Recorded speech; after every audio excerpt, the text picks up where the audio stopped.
Hello humans, I'm Yoshiller, and today I'm bringing you guys a video about the upcoming Super Smash Bros. Titles. So back in June of 2013, the famous video game event E3 2013 took place. During this time, Nintendo unveiled the next Super Smash Bros. Games, which would be released for the Nintendo 3DS and for the Wii U. The director of the project, Masahiro Sakurai, even demonstrated gameplay of the game and began posting several pictures of the game's development online at smashbrothers.com. After this announcement, many people made all sorts of speculation and discussion videos regarding the games. In July of 2013, I decided to make a video of the games and I named it Sakurai is a Genius. Rather than making a speculation or discussion video, it was more of an analysis video that explained why Sakurai chose certain characters and made certain decisions, rather than a video about whom I thought would appear in the game. Since I had a general knowledge of what it would take to develop such a large game, I figured that I could make a video discussing why certain decisions are made for a game like this. As it turned out, the video turned out to be a success, with it generating over 500 likes and over 400 comments, and a lot of views. Since then, people have questioned whether or not I would make another analysis video pertaining to Super Smash Bros. I certainly had an interest in doing so, but I wasn't quite sure what I wanted to analyze at the time. Well, it's been over 6 months since I've made that video, and all sorts of information has been announced since then. And from what I can see, a lot of people are worried, actually. With certain characters getting announced, people have been concerned as to which characters have been removed and which ones will take up a spot in the roster. Then Sakurai announced that he didn't have a plan to include a story mode in the game, and that worried people some more. And yeah, Sakurai has made some mistakes before, but I soon realized what I wanted to talk about, and I shall state it now. Sakurai knows what he's doing. And I'm gonna explain why he's making certain actions and making things the way they are. Keep in mind that this isn't a video where I state characters that I expect to see in the next Super Smash Bros. Game. This is a video that analyzes Sakurai's actions and explains why I believe that certain decisions have been made. And for all I know, maybe Sakurai's decisions will ruin the game. But I'm gonna do my best to explain why they are good and why Sakurai made them. Now, to be fair, this isn't all of Sakurai's doing. He has a set team of talented employees from both Nintendo and Namco Bandai, which many people refer to as the Smash Team.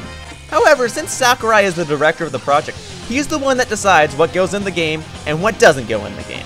He's the one that decides how certain characters act and how certain characters fight. He's the one that plans everything out and decides how certain things get announced and which things get announced. In fact, he even goes into work and programs very specific and frustrating things for the game, like hitboxes. So, Sakurai actually does some of the dirty work for the project, and actually that's pretty awesome. Most game directors merely call the shots and develop minor things, but Sakurai goes in and develops the hardest part of the game. He programs everything to a specific point so that an attack hurts opponents in a certain way, and that certain frames have invincibility and all that stuff. That's tough. I can't stress how impressive that is for a director of a game project to go in and program the most frustrating part of the game. However, all of that being said, even though the Smash team is the one that mostly develops the game, it is Sakurai that calls the shots. He's the one that decided how the game was going to be developed, so he's the one that also gets the praise and hatred from the game's fans as a result. So, as such, I will often be referring solely to Sakurai in this video. So, since Sakurai is the one that plans everything out, he's the one that decides which information gets announced and when it should get announced. But with each announcement, there are two things that he always tries to include in every one: a surprise factor and the detail factor. I'll talk about the detail factor later, but for now let's talk about the surprise factor. The surprise factor is exactly what it sounds like: how much an announcement surprises somebody. Whether the surprise is for good or for bad reasons, the point is to make an announcement that nobody would see coming. If the announcement were obvious, then there's technically no reason to even announce it. It'd be redundant. However, if there is some curiosity over a subject, what better way to announce something than with a surprise? And Super Smash Bros. Has been the king of mastering this technique. The first time that this surprise factor can be seen was back when Super Smash Bros. Was first announced. During Nintendo's E3 Nintendo Direct, the trailer for Super Smash Bros. Was shown near the end. And it was not even initially said to be Super Smash Bros. Although the Smash Bros. Logo appeared, some people still didn't think that the game was Super Smash Bros., since the first bit of animation was shown of the villager from Animal Crossing. But then, each of the other popular Nintendo characters were shown, and this caused people to go berserk. Although this was only a minor surprise, if you consider it one, it still demonstrates what would later become the key to Sakurai's appealing announcements. Following the villager's announcement to Super Smash Bros., the trailer almost appeared to have ended. However, soon afterward, another Super Smash Bros. Trailer was shown. And this surprised people. I mean, really surprised people.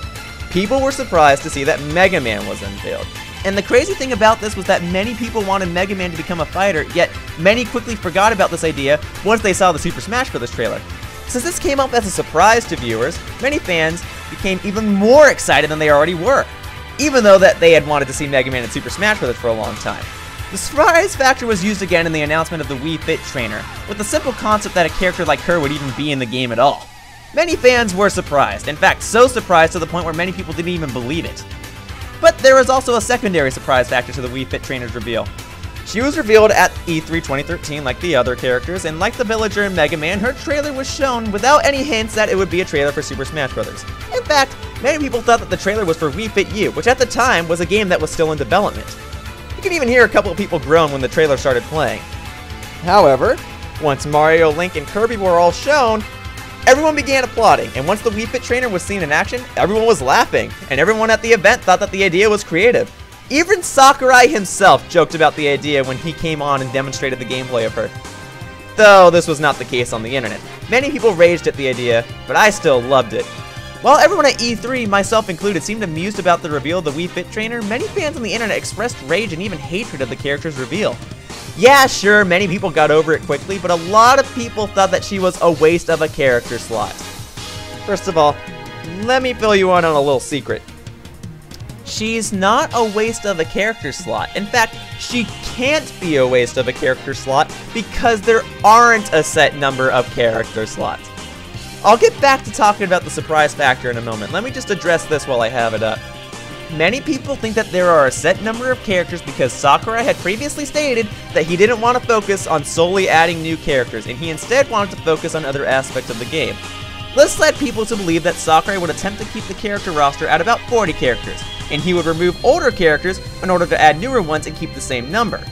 While there is some truth to this statement, this doesn't mean that there's only going to be 40 characters. If anything, there will probably be about 40 to 50 characters, and we probably just won't see as many newcomer characters as we're used to seeing. And any game has to be planned out before it begins development. At least, it has to be planned out to some extent. Sakurai doesn't mess around. He lists everything that he wants to include, which means that he had the Wii Fit Trainer planned before making too much progress. She's not replacing anybody, she's not preventing another newcomer from joining, she's just a fun little addition. And even if there are only like 6 newcomer characters, she's not taking up a slot. She's just a character that Sakurai wanted to include within the game. Now, Sakurai did state that his top priority isn't to bring back all of the Brawl characters. I'm sure that he wants to do it, but his primary goal is to balance out the gameplay aspects and make a new video game that doesn't feel like a rehash of the previous titles.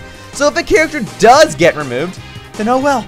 I'm sure that Sakurai and the Smash team are trying their hardest to please everybody and that they're doing the best that they can.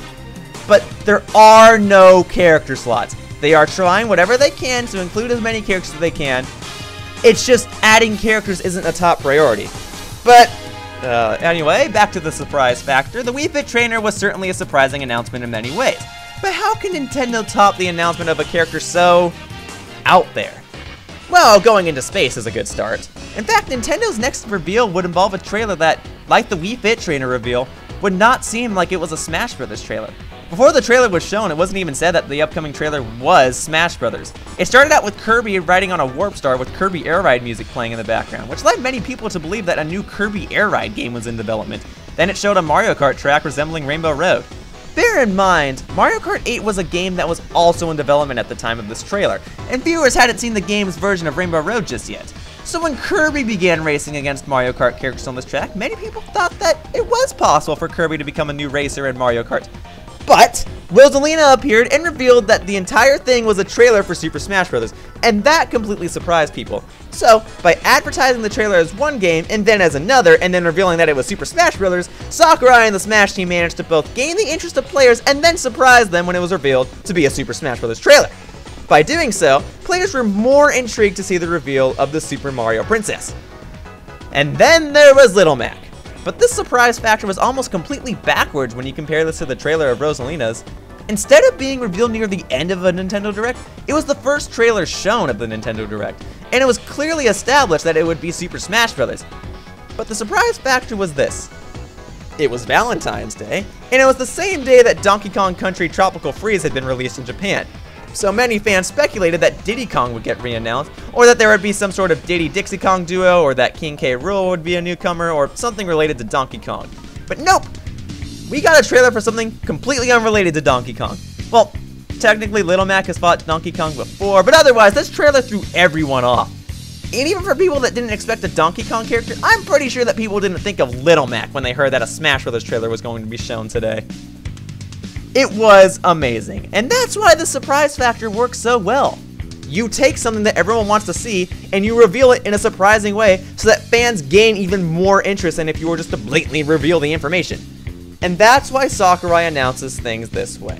He waits for people to get hyped up for one thing, and then people do expect Super Smash Bros. New, and then he psychs them out and surprises them with the information that people might have been expecting, but he still manages to surprise them with this surprise factor.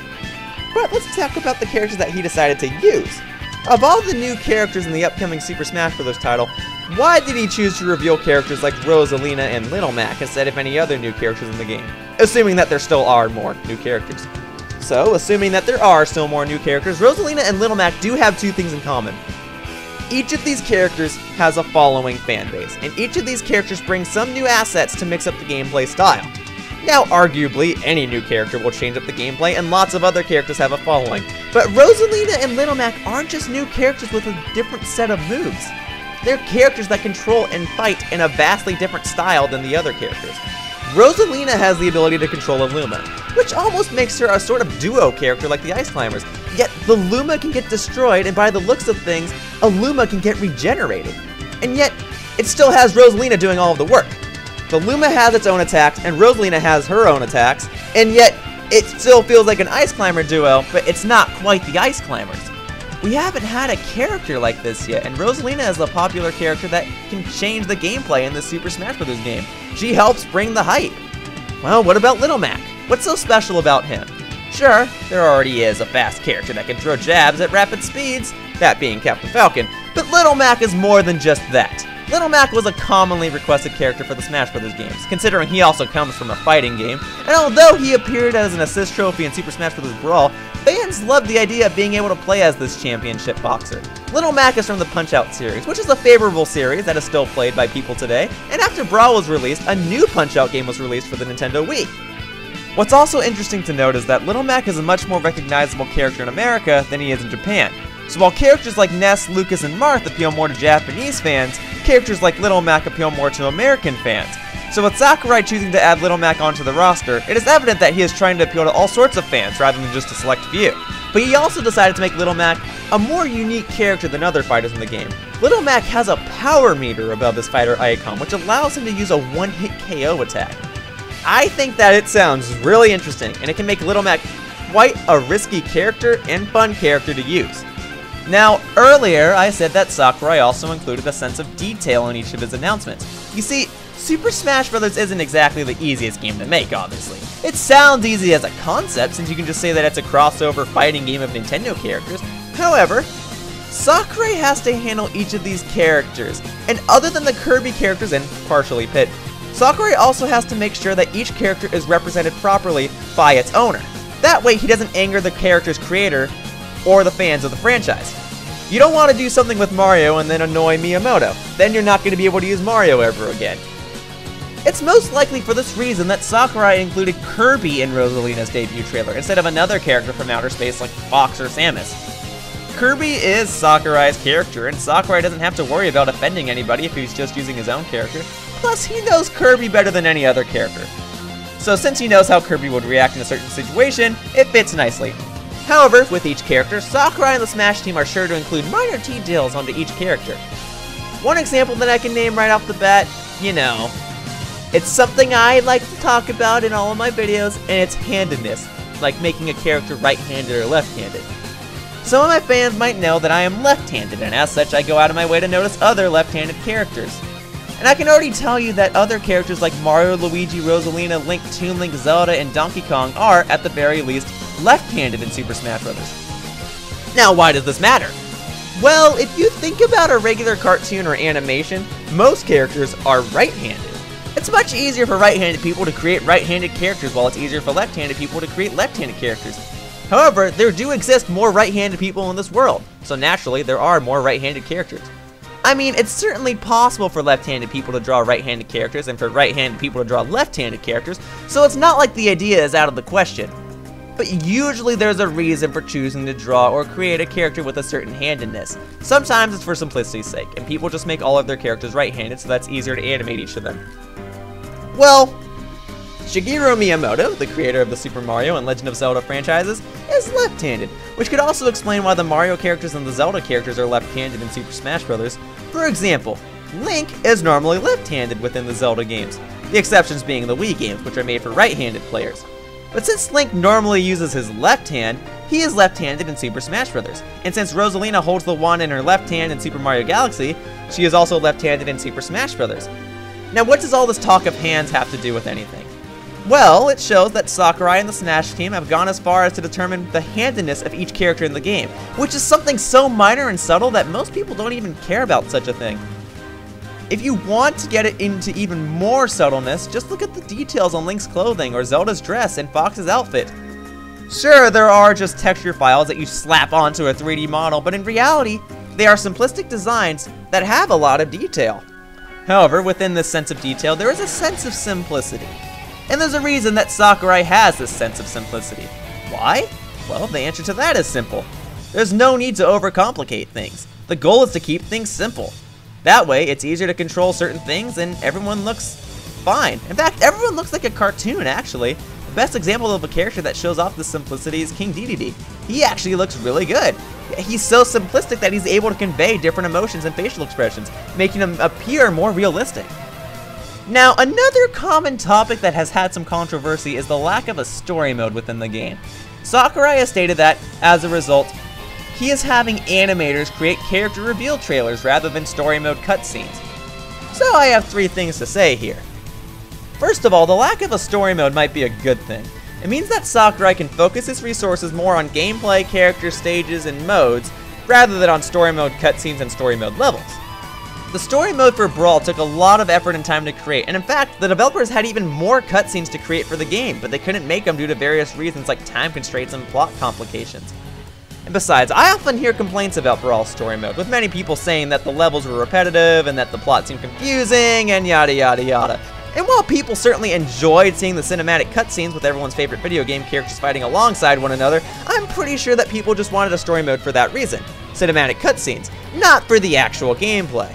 So the Smash team is animating cinematic cutscenes for other purposes, like trailers, rather than a story mode. What's wrong with that? It's much more interesting this way, and it's something that benefits from people seeing it, rather than just spoiling it on the internet. Second of all, just because there's no story mode doesn't mean that the possibility of an adventure mode is removed. And an adventure mode was in Super Smash Bros. Melee, and people seem to enjoy that mode just fine. Bear in mind that an adventure mode doesn't have to be a story mode. The adventure mode in Super Smash Bros. Melee didn't have much of a story, it was more of just getting from game universe to game universe while fighting other characters in order to reach final destination and take on Bowser and, potentially, Giga Bowser. Sakurai has even hinted at the idea of there being an adventure mode with a certain picture, but the picture is a bit unspecific, so it could easily be some other random stage or even another mode that we don't even know about. We're not really sure. The point is, just because there's no story mode doesn't mean that there's not an adventure mode. But if there's no adventure mode, then, oh well. Third of all, I actually do find this decision to be wildly creative. Yeah, I was a bit bummed to hear this bit of news at first, but the Smash team has made some amazing trailers for this new Smash Bros. Title. I mean, each trailer is so different and ingenious. Yeah, they all show each of the new characters in action, but the way that the characters actually get revealed is so clever. In fact, it's so clever and original that many people have even made spoofs of these things, and people will instantly know that they're spoofs of Super Smash Bros. It's like unique cleverness. Take a look at this Little Mac trailer. For the first half of this trailer, it looks like it was taken out of a comic book. And sure, the animations are simple, but that's what makes this character reveal so much more interesting. And then, when it actually cuts to the gameplay of Little Mac, each attack looks so fun and inventive, and the music complements the entire trailer just so well, and the motivating words of Doc Lewis are just so inspiring. It's your time, Mac. Show them what you got, baby. 1, 2, keep it up, son. Jab, jab, hit him hard. Uppercut, body blow, tear that armor up back, let it rip. World's waiting for you, kid.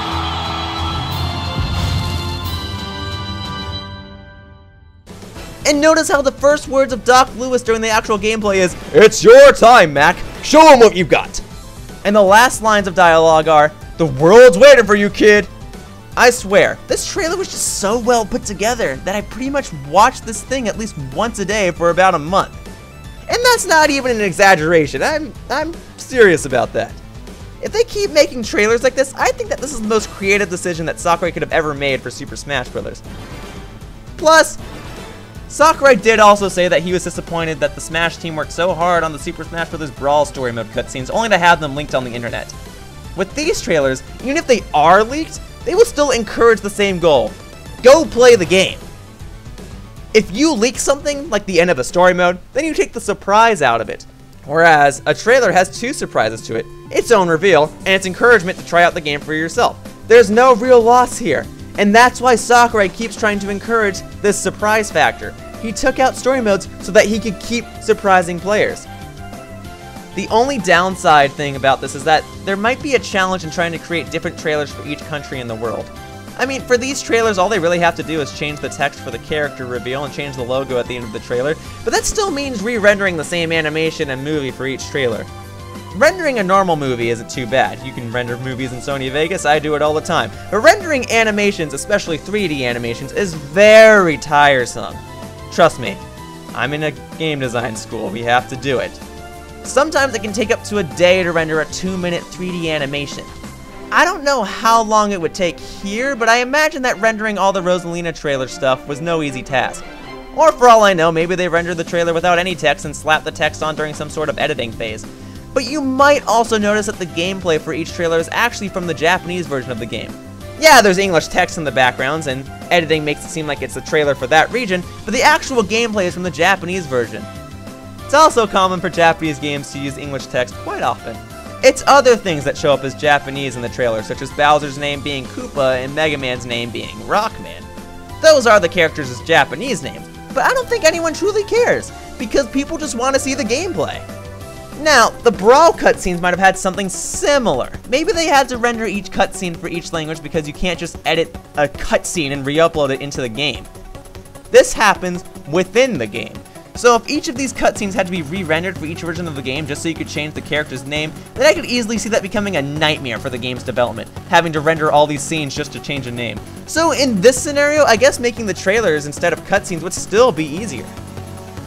There is one last thing that I would like to discuss within this video, and that is why Sakurai has stage differentiations in the Wii U version of the game and the 3DS versions of the game. I mean, I guess it's obvious, but I want to talk about it anyway, because I have my own little theory.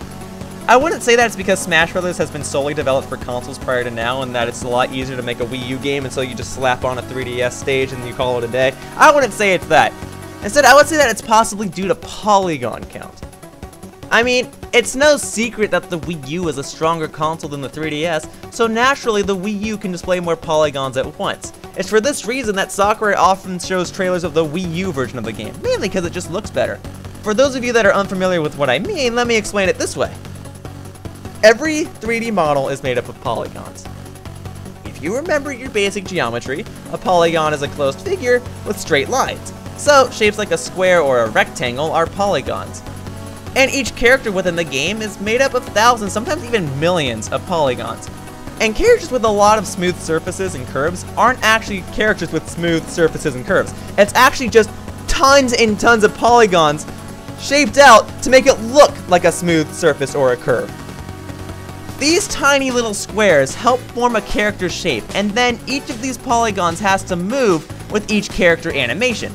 The more polygons you have, the better something will look. However, sometimes something can look good, but it will actually look too good. It'll look so good that a game can't run it. A game has to process and animate each of these polygons every second, and this is oftentimes referred to as on-the-fly rendering. Animated movies don't have as much of a concern with this, since a movie is viewed the same way each time. So the goal of a movie is to make an animation complex and detailed, since it doesn't have to render this stuff on the fly, because it's already done before the movie even starts. With a game, a player's actions are undetermined, so a game has to be ready to process different animations according to a player's input. It's for reasons like this that you might be able to tell a video game apart from reality. Sure, a game might look realistic, but you still know it's a video game, right? Now, Smash Bros. Isn't trying to be realistic. It's trying to look good, but it's not trying to be realistic. Like I stated before, each character is trying to be simplistic, yet still have some detail, and there's certainly some polish to each character in the game. But what does this have to do with the stage differentiations between the Wii U version and the 3DS version? Well, oftentimes artists will have to downscale how a model looks and remove some polygons. And in the finished result, it might not even be noticeable. Or at least it shouldn't be noticeable. Obviously, there are certain stages of Smash Bros. That are in both the Wii U and 3DS versions of the game, but otherwise I believe that Sakurai is using this idea to his advantage. Rather than having to downscale all of the stages, he's just having the Smash team create completely new stages that the 3DS can handle. This way, each game is diverse, and each game doesn't have to worry about downscaling one stage or upscaling another and crashing and overheating and slowing down and all that bad stuff that games can tend to do from time to time. This way, each game is diverse, and each game can run smoothly. And I don't think that this would hinder the game's development either. I mean, one could argue that having to build a completely new stage takes more time than editing an older one, but I don't think it's that big of a deal since Sakurai has a very devoted team of artists working with him and all sorts of designers are willing to make all sorts of different stages. And you know what? That's just it. There are a lot of devoted artists and designers working on this game. Sakurai and the Smash team are trying their best to make a great fighting game that pleases as many people as possible. Yeah, they're bound to make mistakes here and there, but for the most part, Sakurai is trying not to anger people and is instead trying to add variety into a game that consists of everyone's childhood video game characters. So please, please stop complaining over every little thing that Sakurai does. Just accept the game for what it is and understand the development process behind it. Sure, you don't have to like everything about the game. Heck, you don't even have to like anything that I just said in this video, and that's completely understandable. But just because you dislike something doesn't mean that everyone dislikes it. In the end, this is Super Smash Bros. It's gonna be fun! Just because one character gets taken out or one character is put into the game doesn't mean that the game is gonna crash and burn. Super Smash Bros. Is fun! Ultimately, I think it's safe to say that Sakurai's actions and commands toward the Smash team have been successful thus far. And I strongly believe that Masahiro Sakurai knows what he's doing.